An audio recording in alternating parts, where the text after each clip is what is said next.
Shout out to Leah, who, listen, I now want to go do some line dancing up at the country bar, and I want to do it to that song because everybody gets served, right? You get to dance, you get to have positive energy. Happy Sunday morning, everybody. Welcome. You know, Tamara, thank you for the breathing and the opening. I'm not sure I did it right, but I want to say this. The number of excuses or reasons, I'm going to use air quotes, that I have to not carry out the things I've been told that I'm doing here in this life, there were many. And I realized every time I closed my fist, I thought of a reason why I couldn't. And then every time I opened my hand, what I got in my heart was, think of all the people that you're going to serve. Think of all the people that will receive. And I'm asking myself, what if I don't serve it perfectly? And the divine said, girl, serve it. Serve them. They need what you have. No one's going to say, Shar, you gave us excellence. But no, they're going to be like, Shar, you gave us excellence. Thank you.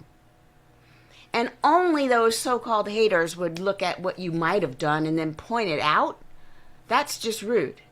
Because all of us have something more we could have done, but we get to sit in the beauty of and the joy of who we are today, who we came to be, even if it's kind of messy, even if it's not perfect, we get to be that right now, in full, in living color, unapologetically, because that is where we begin. And then let the Spirit give, let the Spirit serve that higher from there. But what we're not allowed to do is hold on to it until it's perfect. Every time I closed my fist, I was being selfish and small. And every time I opened my hand in that meditation, I was serving without needing it to look a certain way, without requiring it to hit people and requiring it to have likes. No, it's not mine. It's not mine to do. The more I hold on, the more I limit myself. So thank you, Tamara. That was like, I didn't even expect to get that out of that meditation. And the way that fits with what I'll talk about today, all right, which is, do you want to change the world? Do it. Now, I guess that's the beauty of the conversations we have together here, because Tamara, you must have read the title. You want to change the world? Do it. It didn't say, unless you think it's gonna, unless you don't have, unless you're too, unless you're not. No, it's just do it. Would you please just do it? And the other thing I've been learning lately that goes with this whole topic is, the more I do the thing I'm led to do, the more I see the next thing to do. A lot of times I don't want to start the road, I don't want to start the journey until I know exactly what stops along the way we're going to take on the journey. We're not going to know that until we're on the road. You don't know what cute little store is going to pop up and what little pop-up stand with the watermelons or with the cherries or you don't know what you're going to see until you get on the road. You cannot plan every stop. Forget about it. And what fun would it be if everything was so predictable? Then you'd complain, everything's so predictable, I didn't have any surprises. There's no satisfying the mind that just wants to grumble. Which takes me to this. Are you happy? It's a question people ask. Are you happy? I'm just waiting for you to say in your mind. You don't have to type it in because I don't want it to be a performative question and answer. But are you happy? I want to say, someone said you are about as happy as you've made up your mind you're going to be. I've heard this. Tamara's nodding too. You've heard somebody say this. You're about as happy as you've decided you're going to be, which is wild to me. Because a lot of people will present their lives as, I would be happy, but this. And then they show you something, which in and of itself has no volition. It's a situation that's not, it doesn't have power in our lives until we give the power away to it. Let's be clear. We have to give the power away to that situation. And then we decide that that situation means that we can't be happy. So then what? If we're about as happy as we decide that we're going to be, that means that all you have to do is decide to be happy. And here comes Ernest Holmes. In Living the Science of Mind, page 431, he says, happiness must be based on an inward sense of security, a sense of belonging to life and each other, a desire to give, to be kind and compassionate, and to be able to put ourselves in another person's position. What? To be able to put ourselves in another person's position? Now let me take you back to the beginning of his sentence. I'll say it again. Happiness must be based on an inward sense of security. An inward sense of security, a sense of belonging to life and to each other, a desire to give, be kind and compassionate, and to be able to put ourselves in another person's position. He's saying happiness is based in our kindness and our compassion. And a lot of us these days are being told happiness is a personal, private matter. Because I just said, you're about as happy as you choose to be. It sounds like it's an isolated situation. Ernest Holmes is saying, no. It's based on an inward sense of security, so you're not expecting that external thing to make you happy. And if you take that first step, you're free. You are free to do what? You're free to belong to life, to other people, and be compassionate. Why? You're coming to the relationship with other people, the relationship with life, not as a beggar who's pleading to get something from other people, get something from a situation. No, because you have an inward sense of security, he says. You come to a situation full. And what happens when you're full? You're not greedy, you're not hungry, you're not grasping. In fact, when you're full, you want other people to be full. You want other people to get what they need. And so you have a sense of compassion. Now, how this fits me today, this week, last week too. I've been tasked with writing a big old long document. It is not to exceed 20 pages. Girl, the report of a minister who is in 3 years worth of training. This is my 3 years. My first year is over. I have to write a report not to exceed 20 pages. Girl, how about I don't exceed 2 pages? No, you're supposed to exceed 2 pages. Huh? The questions they ask. Now, some of them are easy, right? Well, how's your community? What is it you're doing? How many workshops did you have? Tell us about your goal, your mission, blah, blah, blah. No problem. Type. Then they ask me, so how have you grown spiritually? I'm like, I don't know. So now I have to sit and think about what does that even mean? And then I realized, oh, I think I know what they're looking for. And because this first year, what I learned why ministers tend to listen. They tend to listen. Reverend Sunday, who started this whole center, she's been in this teaching for 30 years. She spends most of her time being quiet. She's not blah, blah, blah. Nope. She's listening. And I always wondered, why is she so passive? She's not. Okay, here's what I learned. People come to you, or you watch people, and they're talking to each other, and they're saying more than what they're saying. They're saying something, but it's coming from someplace in them. So you listen, and you listen some more. So what I've learned is I've started listening more to what people need. Because there's what they say, and there's what they need. There's what they say, and then where they're saying it from. You know what I'm saying? So there's that. And when I learn to listen, then the next thing I'm learning, and I could use more listening. I'll be clear, it's a journey. I do have 3 years to fill out these forms. But I do have to fill out, it's due next Friday, but no pressure. This year, I'll say I'm learning to listen. What am I listening for? I'm listening where the people are coming from, and then using my compassion, and like Ernest said, to put ourselves in the other person's position. What would I feel like if I were in their shoes? What would it feel like to me if? And so I don't know unless I ask more questions, unless I help them think through stuff. And the third thing I'm learning is no advice. Like, they taught us that anyway, and I'm always, in the back of my mind, I'm like, girl, You need to. But then I realized that's Charlene, from Charlene's point of view, with my background, my upbringing, and all of that. But if I stop all that and I just listen, I find with that compassionate heart, oh, well, that makes sense. Depending, given what you've been through, given your life experience, and the more I know, the more I'm like, oh, I see. Then now I know that you have the answer in you.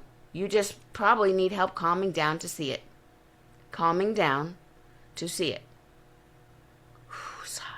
Last week I said how the divine doesn't just give us a problem with no solution. If we widen our scope of a panoramic lens camera, you'll see the answer right next to the problem, because they probably arrived together.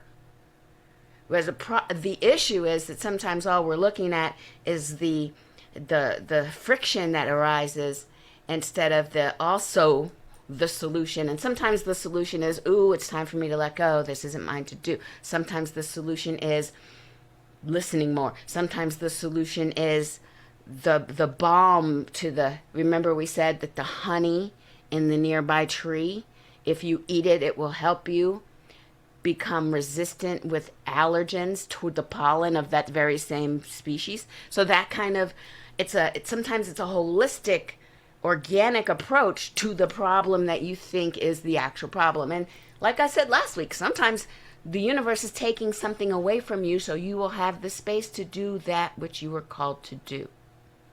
None of that can be arrived at if we're in a panic, fight or flight mode.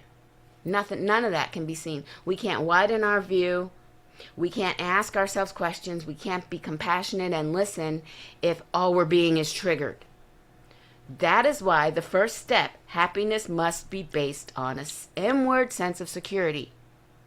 Or else forget about it. You're going to be running around thinking that your security is out there, like that Dr. Seuss book, Are You My Mother?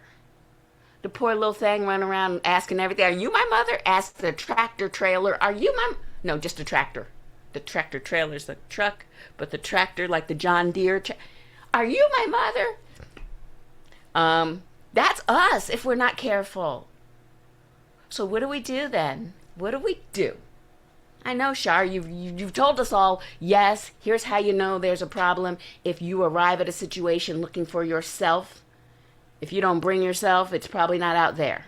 If you don't bring security, you're not going to find it. If you don't bring love, you're not going to believe it. Well, then what do? Luckily, I have an answer. And it has to do with community. Now, you thought I would say, sit down and woo-saw until you get... Sometimes it's hard. Sometimes sitting down and being quiet is the last thing you want to do. And that's okay.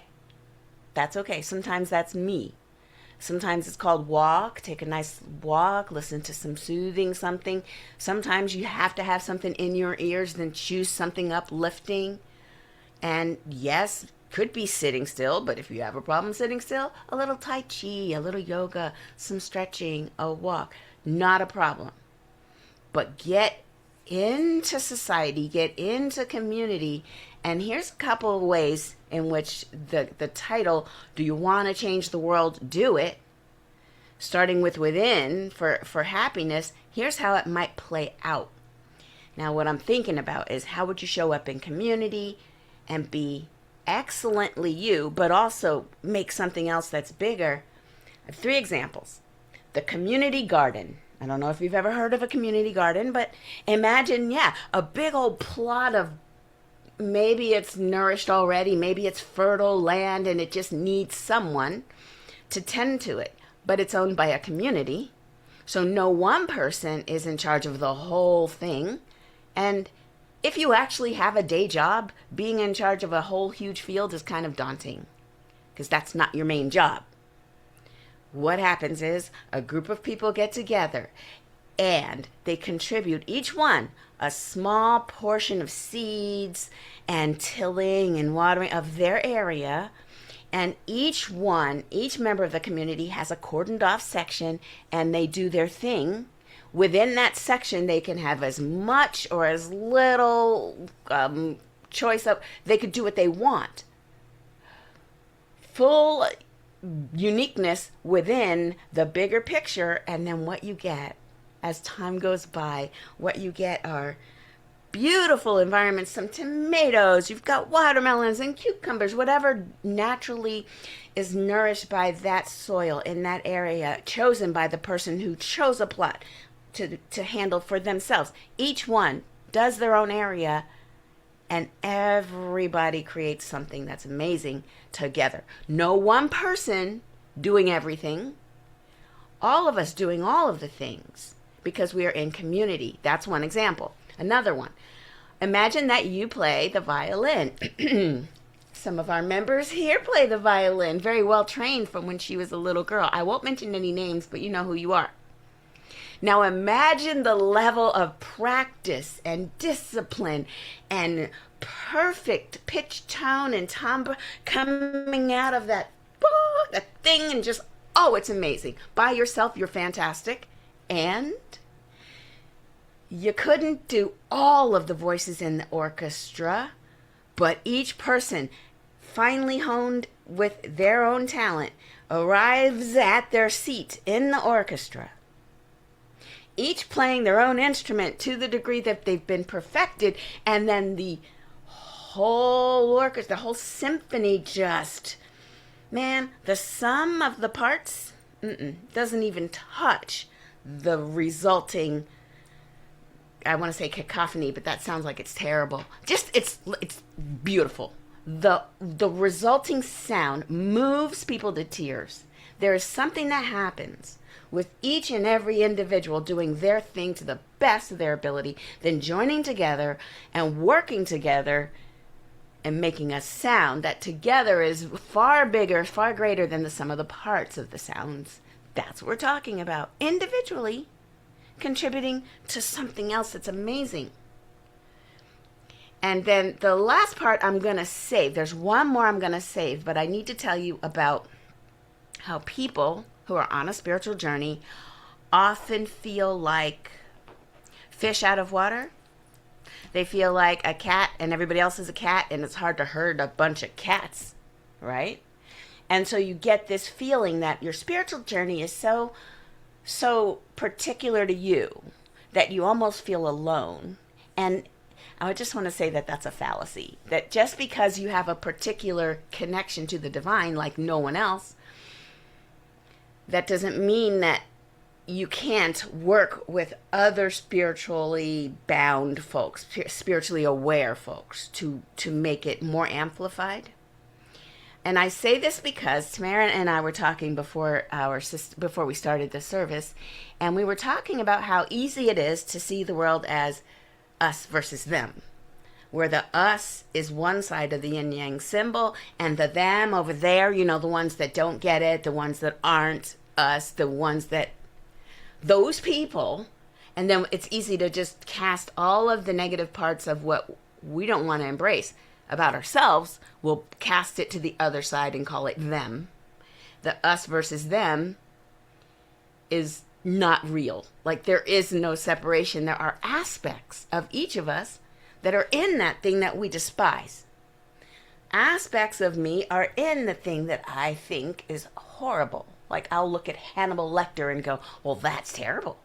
What human would eat other human? And he's just so twisted. Well, guess what? We're all one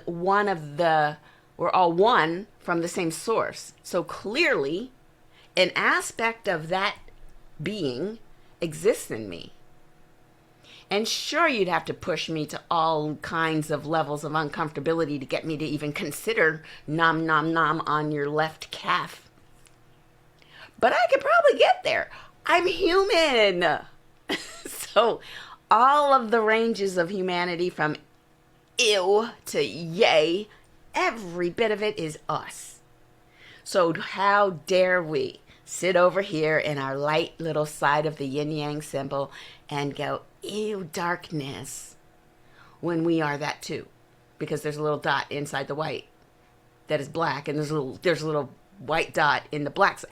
We are all the things, and in the moment we're seeing life from a perspective, and then we get caught up in the thought that we're separate, and we start judging other people. Oh, it's so satisfying, isn't it? But the problem is, It keeps us separate. It keeps us judging. And that's what keeps us from feeling the love, the compassion that's meant for us to feel.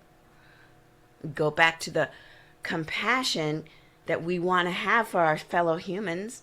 And we just get to imagine life from their point of view to see. And we don't have to agree, but we could at least get a sense of, oh, yeah, it's probably super hard. That's probably really hard for you. It doesn't mean you're allowed to do the killing, and doesn't mean you're allowed to get away with hurting me. That's going to draw the line there. We do have boundaries. We're not insane, but we're not going to act like we don't get it. We see you. We see you closely, and there's a boundary. So that's the trick. And if each of us does it, then we get to be this third example, which I'll wrap up with this. The third example is the lighthouse keepers. Now, consider this. We did talk about lighthouse. A lighthouse is anchored in the solid ground and provides light to those who are at sea and do not want to become shipwrecked by crashing into the scraggly mountains upon which the light, or just rocks, upon which the lighthouse is grounded. So the lighthouse sits there. It's strong, it's tall, it beams a light into the darkness so that those who are out at sea know where the land is. In order to avoid it, or maybe, thank goodness, we can swim to it because we've been shipwrecked. Sure, light is good. Head toward the light if that's what you need. But here's the problem. The lighthouse doesn't move. It is one beam of helpful light for a certain radius, and you can do the physics and you can do the math of how far that light will reach. Chances are that the light itself is not enough to cover the whole coastline. You need a chain of lighthouses, and that is how it fits. A spiritual seeker, a person who's decided, well, I'm not really seeking because it's right here, but I'm a spiritual uncoverer. I'm uncovering my spiritual connection to the one, and I'm finding my own way of talking about the divine, my own way of saying and being and sharing the light that I am. I'm doing it my way, and I'll allow you to do it your way. And I am grateful that everybody has their own way to do it. And what if each of us are connected along the scraggly coastline, all up and down the rocks and the mountain, everywhere that might indicate to a traveler, oh, don't go that direction because that's land and we don't want to go to the land. We're going to need a string of lighthouses. So when we talk about how your individual connection to the divine does the beautiful plot of ground for your garden, it does that really honed, experienced violin playing, or it does that tall, strong beam of light, that we are not alone when we're doing that. We are part of a chain of these things which amplifies the signal, increases the light in this world, in this case, and it creates something palpable, something that beyond what just one light could have done. It is a connection, a collaboration, a web, if you will, of capability that we need each other to get this done. We need each other to get it done. What becomes possible now is survival for all of us because some of us stood tall and held the light. And I know I'm thinking about the Middle East right now. I don't know if you are. I'm sure you are. So here's how that fits in. Now, since we're all part of the same, we're all one, we're all interconnected, a problem in the Strait of Hormuz will actually ripple effect to the safety and the economic viability of many countries upon which that oil is sort of dependent upon. Like, that's important. And when our country goes and blows up and tries to bully, that's coming from a sense of otherness, a sense of you are bad, you are, and it's that sense of separation that causes individuals to lash out, and it causes a ripple effect. So what can we do as spiritual beings? We need to be anchored in the truth, anchored on that land, knowing that everything's connected, and knowing that that situation must resolve, and it probably needs our help in raising the vibration. If you believe in the woo-woo stuff, if I hold a high level of love, vibrational energy, that has an effect on this planet, and it will affect people even if they don't know it. That is ours to do right now, and we have to hold that high watch, because everything is interconnected. We're all in a swimming pool together, and if one of us poops on the far end, we all got to get out. It's all connected. You can't say, well, they pooped at the 6-foot level, I'm over here in the waiting side of the pool. It's the whole pool. We're all connected. Everybody get out. We have to clean. Like, this is the thing. Nobody understands. Maybe the people who are dropping the bombs don't understand, but we get it. We're connected deeply, and we'll never not be. And so what we put into the world right now is going to be a vibrational high watch for what it is we do want. The harmony and the resolution at whatever level it needs to be. Allowing that to move, because it's going to move. Just in what direction? Let's put our minds, put our hearts on the right direction, the highest direction that's best for all involved, and knowing that that's going to be what unfolds. That's all we can do here. So I hope that was helpful. Didn't mean to get too political, but I mean, come on. Don't poop in the pool, man. All right, let's go into prayer. I know that there is one divine energy, one divine life running through each and every one of us here on this planet and beyond. And that this life is one life. We are unified, but we're not uniform. We're connected with the one spirit, and we are individually imbued with talents and ideas and the impulse of life itself to create, even now in this moment, whatever it is we were put here to create.